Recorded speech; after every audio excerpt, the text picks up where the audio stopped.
If you love playing the bass at any level, we invite you to experience this colorful history of our instrument. Meet the great teachers, soloists, and entertainers from the jazz, classical, and electric bass world. I'm Barry Green, the bass teacher from Ohio State's new Tomashev Family Music Building. Join me and my co-host Jason Heath for some fun clinics, interviews, and performances from the legends and heroes of our past and present. We are listening to the bass solo from Haydn's Symphony No. 8, premiered in 1761 at the Esterházy Palace in Vienna.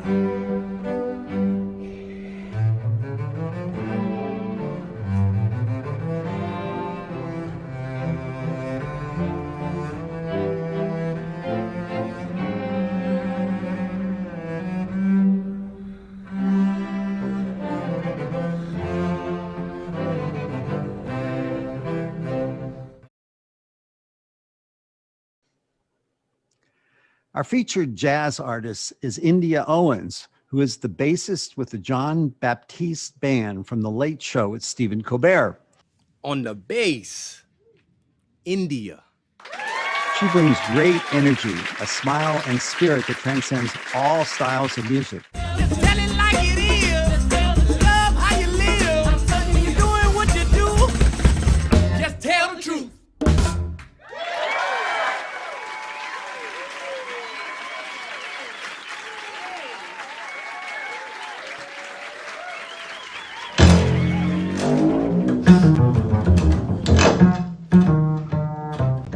What's up, y'all?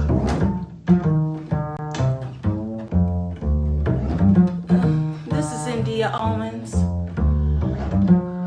reporting live from New York City.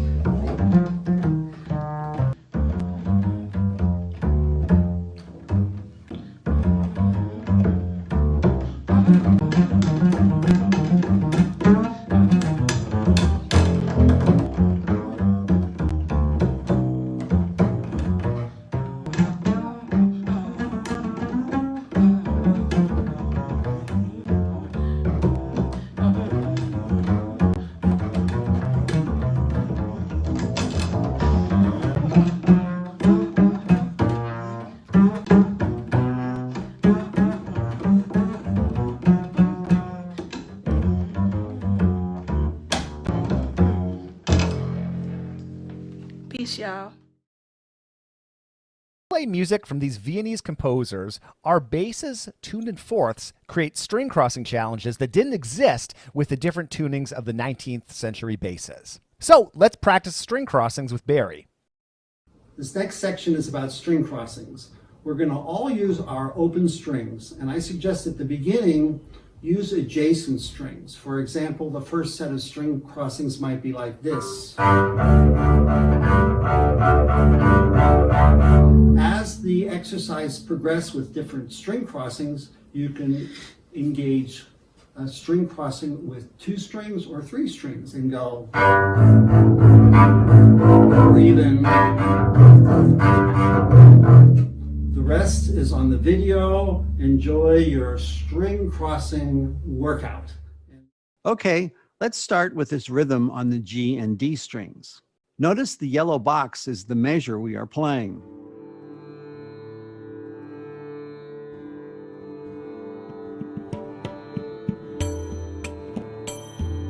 Ready? Play.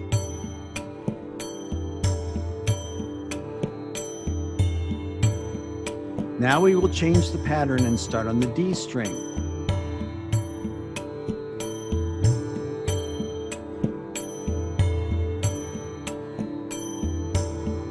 And a new pattern.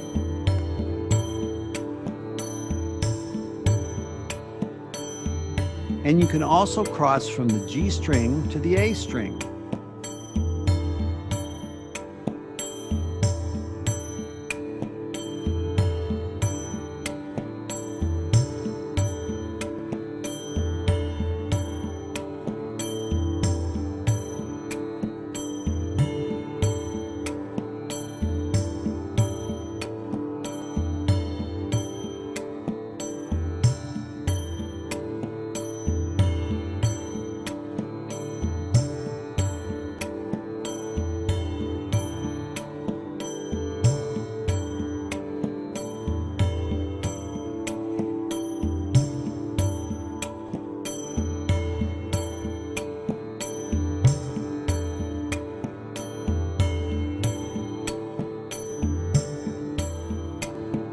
Now let's start with the up bows.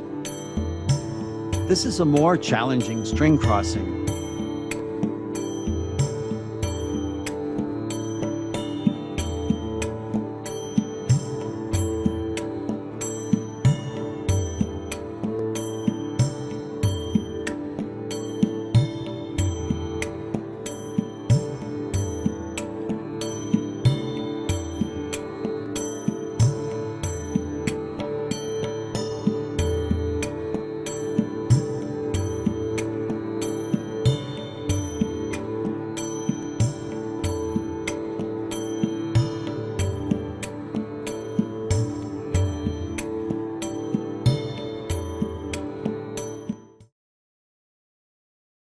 Let's get ready for Jason and Karl Ditters von Dittersdorf. What's going on? It's Jason Heath, and we're talking today about Karl Ditters von Dittersdorf. I've always been curious about these von or van names. To give it the perfect ending was a bit of the old Ludwig van. So the big question for today, who was Dittersdorf? Dittersdorf was born in Vienna in 1739. His father was a military tailor in the Austrian Imperial Army under Charles VI. Unlike a lot of composers, Dittersdorf seemed kind of happy. He studied violin and composition, and in 1754 was hired as a court composer for, okay, I'll take a stab at this, Prince Joseph of Saxe-Hildburghausen. This whole court composer world seems fascinating to me. I mean, what would it have been like to be alive in those days? Ditters von Dittersdorf, Ditters von Dittersdorf, Ditters von Dittersdorf, Ditters von Dittersdorf.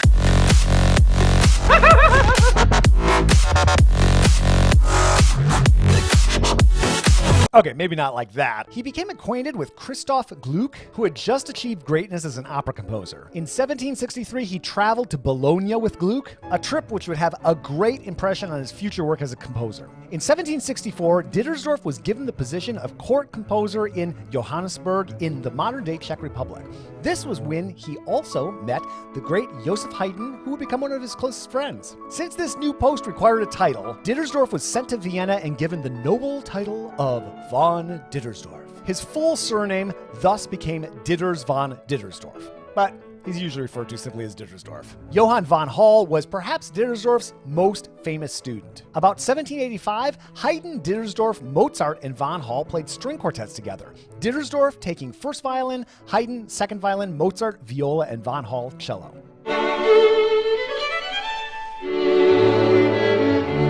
His autobiography, which was completed just 3 days before his death, is a fascinating document and window into what it was like being a court composer and the whole culture of European aristocracy at the time. Here's Cornel Lecomte, principal double bass of Belgium's National Opera, on Dittersdorf's autobiography. I read that and I couldn't stop reading because it's every page is full of surprises and how people lived back then, and he's very full of himself, Dittersdorf.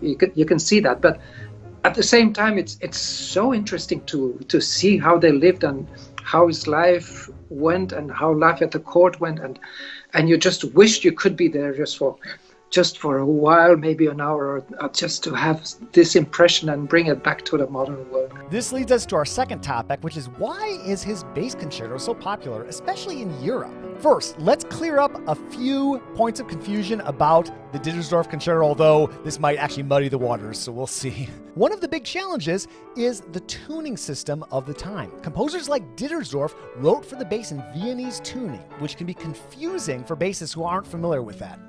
I can really only encourage bass players to try it. Just try it. You take an A and a D and a G, one semitone lower, and a top A from a solo set, and you have your strings, modern strings. And then you try and you play around with it, and you'll never go back to the modern bass. You'll go back to it, but you'll go back with a different mindset. Though it's not an easy piece even in Viennese tuning, there's certainly an extra level of awkwardness that results from playing this in typical perfect fourths double bass tuning. Meet one of our great scholars and virtuoso performers, Christine Hoock. Watch how she manages the challenging string crossings.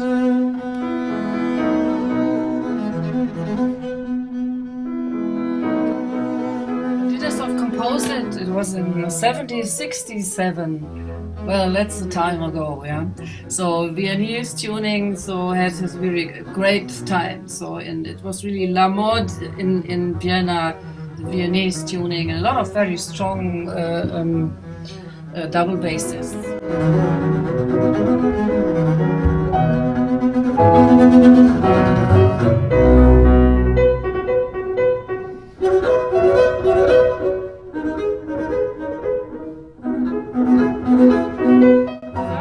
Official edition happened in 1938 in Germany.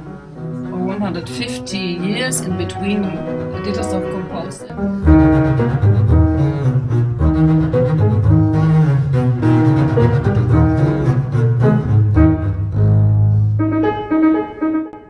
He saw, there's some things very difficult to play, so he made an edition for chord tuning.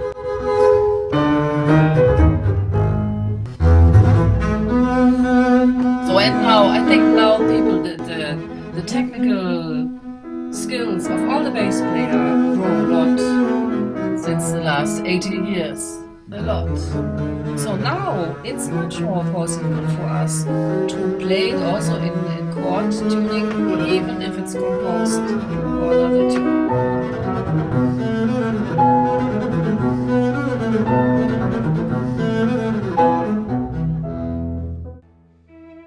Leon Bosch is a renowned soloist and native of South Africa who is living in the United Kingdom. Here he is playing with the St. Martin of the Fields Chamber Orchestra and their violist, Robert Smissen.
Is planning to record the complete works of Dittersdorf amongst his numerous solo recordings.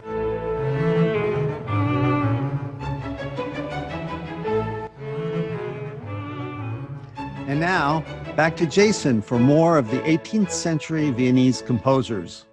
The double bass, or more accurately, the instrument filling the double bass role at this time, was quite non-standardized. In this region around Vienna, it was referred to as the Viennese double bass, the Viennese bass violone, and even the Viennese tuned bass. Lots of non-standardization in the bass world, even back in this time. To keep things simple, I'll just call it the violone going forward here. And this instrument flourished because of certain political and economic conditions of the time. In this case, the patronage of the Habsburg family within the 18th century Holy Roman Empire helped to create a melting pot of music creation, leading to a massive upswing for artistic jobs, these composers and performers that we're talking about today. Basically, all these nobles wanted bragging rights for having the swankiest court in town. In this era, older music was almost never performed. Concert programs at the time were filled with new music, often composed by the court composer. This whole era witnessed a surge of patronage, with the dollars to back it and a public hungry for music. It was in this particular musical cauldron that the violone took off in popularity.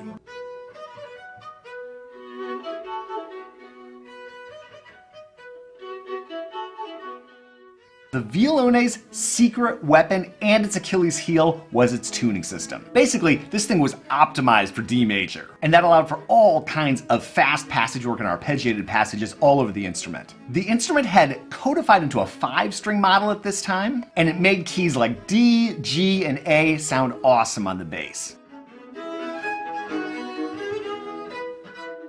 You can see in this list what keys were the most frequently played on the violone in solo music. We can break this golden age down into two separate generations of composers and performers. The first generation, from around 1760, included Karl Ditters von Dittersdorf,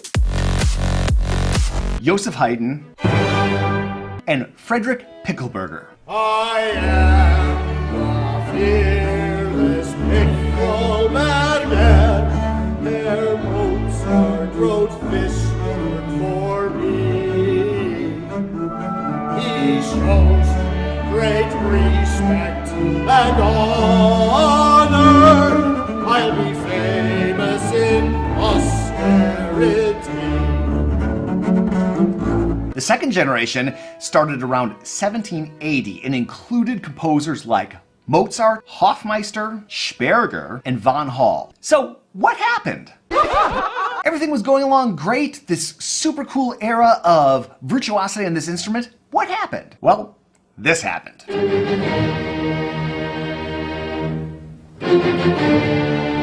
And this happened.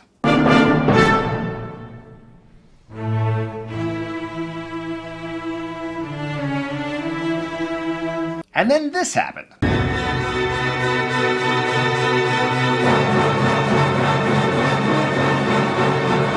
Like I said, the violone's strengths ended up becoming its greatest weaknesses. That distinctive tuning system simply couldn't compete with the modern demands of chromaticism and modulation that composers were putting on it. Various other factors like the ever-growing size of the symphony orchestra and the perceived projection issues with the violone led to the evolution of the modern double bass with the EADG fourths tuning. Luthiers started adapting their building techniques for these modern four-string basses, removing the frets and introducing heavier strings with sturdier construction overall to handle the increased pressure of these strings. By the 1850s, the Viennese violone was pretty much forgotten. There's a happy ending to this tale though. Interest in this era of music picked up in the last few decades of the 20th century, and with pioneering researchers like Klaus Trumpf, a whole new generation of bassists has been introduced to this quirky but fascinating era of musical history.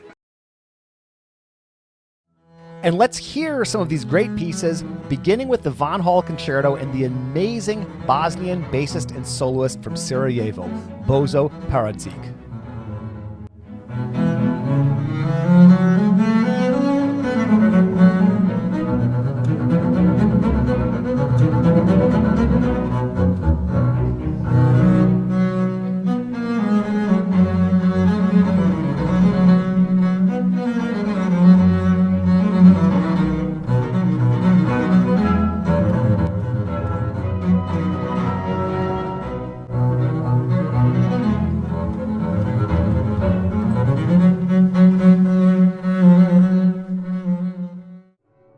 We continue the Vanhal Concerto in the hands of the late, great Russian bassist Rinat Ibragimov, who shares his beautiful singing tone.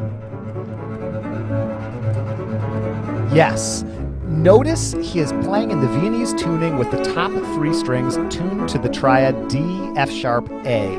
This makes it so much easier to play these arpeggios without changing his left hand position.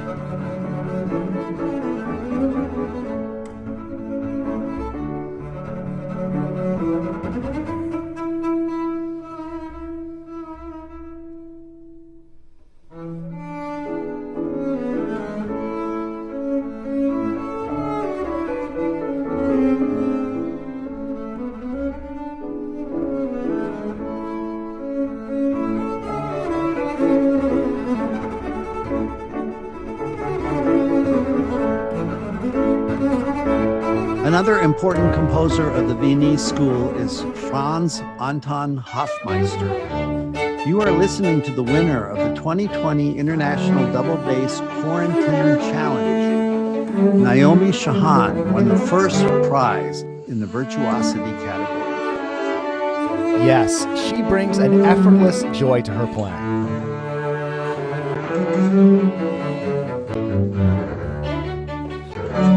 She is also playing with the original Viennese tuning, which allows those harmonics to ring while playing across three strings.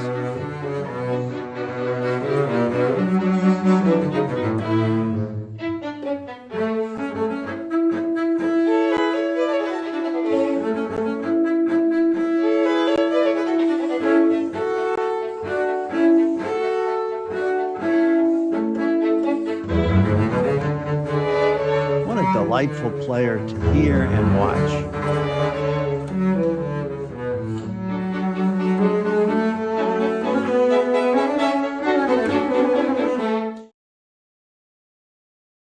And now the American bassist Xavier Foley brings his unique, passionate playing to the music of Johannes Matthias Sperger.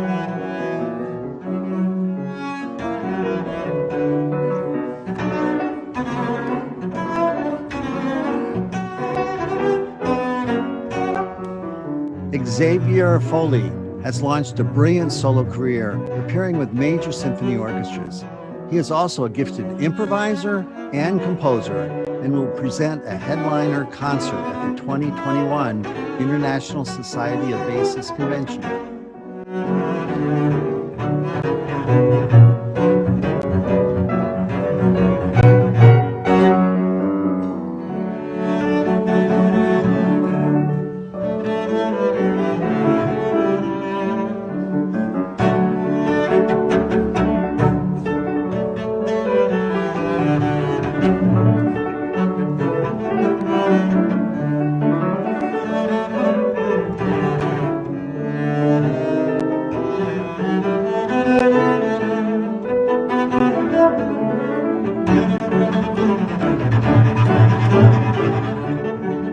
One of Xavier's main teachers was the great Edgar Meyer. And while Xavier has developed his own style of playing and composition, that Edgar Meyer influence shines through in his playing, particularly in the way Xavier uses the bow.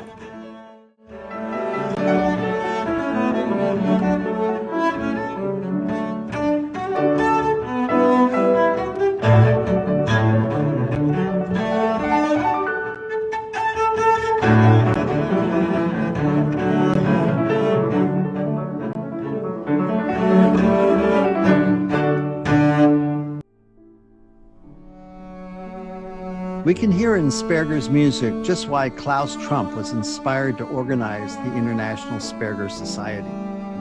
This organization shines a neglected spotlight on his delightful music. Giuseppe Ettore is the principal bassist of the La Scala Opera Orchestra. What a beautiful sound quality. Ettore plays these melodies on the bass in the true lyrical operatic singing style. He really knows how to sing with his bass.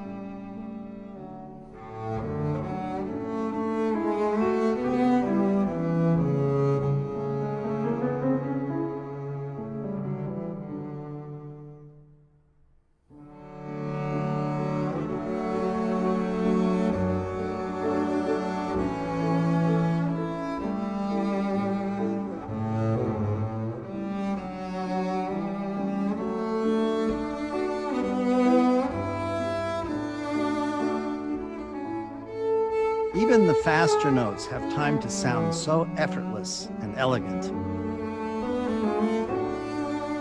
One of the things that I find so remarkable about his playing is that Italian opera character that comes through in his playing to such a degree. All those years of playing in the La Scala Opera Orchestra, he just brings that lyrical quality to everything he does. We are at the finals of the 2018 International Sperger Competition, hearing the talented South Korean bassist Youn performing Sperger's D Major Concerto.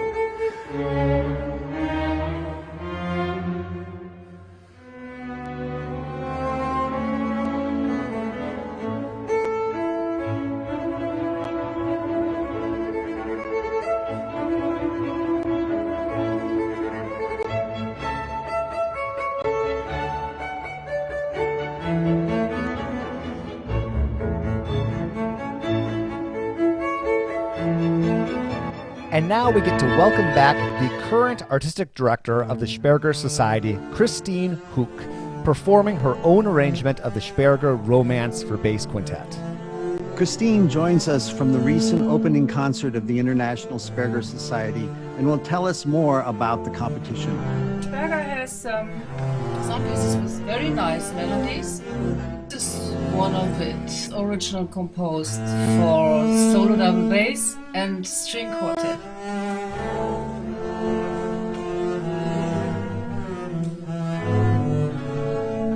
Well, it sounds good, but how would it sound with 5 double basses?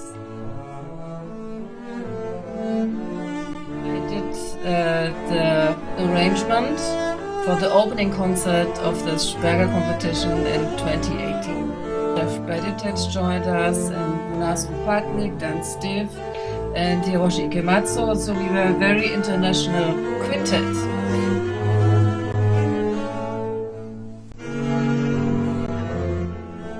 Sperger, yes, many pieces. So a lot of chamber music and a lot of symphonies and also 18 double bass concerts.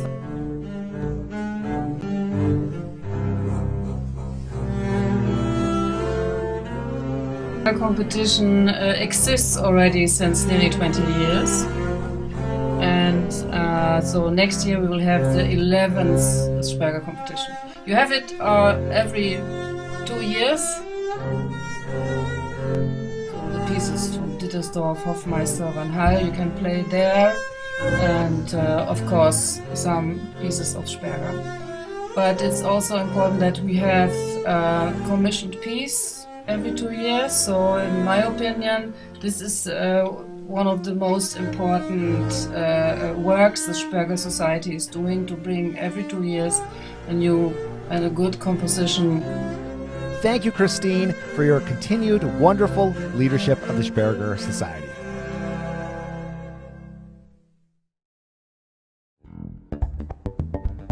And now it's my pleasure to introduce a remarkable, innovative, and creative soloist on the electric bass, Michael Manring. When we say soloist, we mean a solo concert of just Michael playing his own music all by himself. Michael will explain some of the secrets of his slap bass techniques and then share more of his ingenious music. You know, it sounds a little like a clave, so you can do.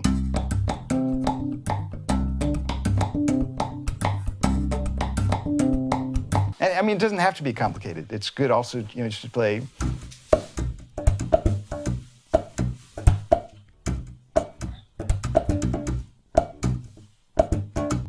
It's easier with notes. Yeah. And then here's a, you know, whole set of strokes here. And really it's just about, you know, putting these things together.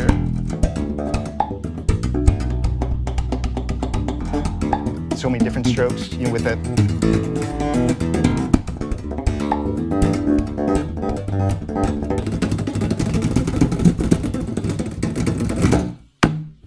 You can see that this musician is in a class of his own. Or maybe on a planet of his own.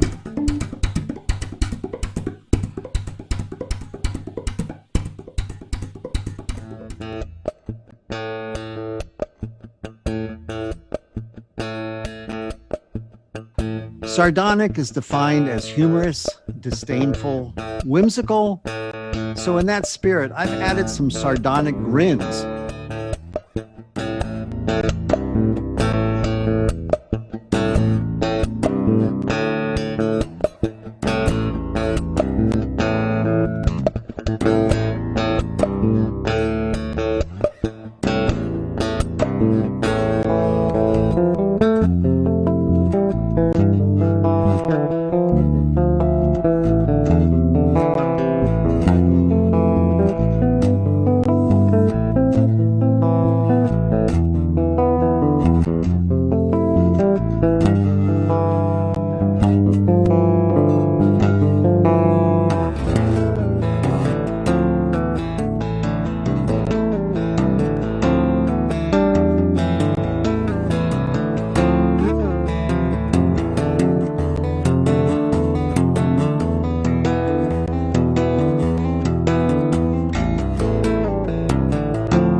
Well, thanks, Barry. This has been a historic and fun episode.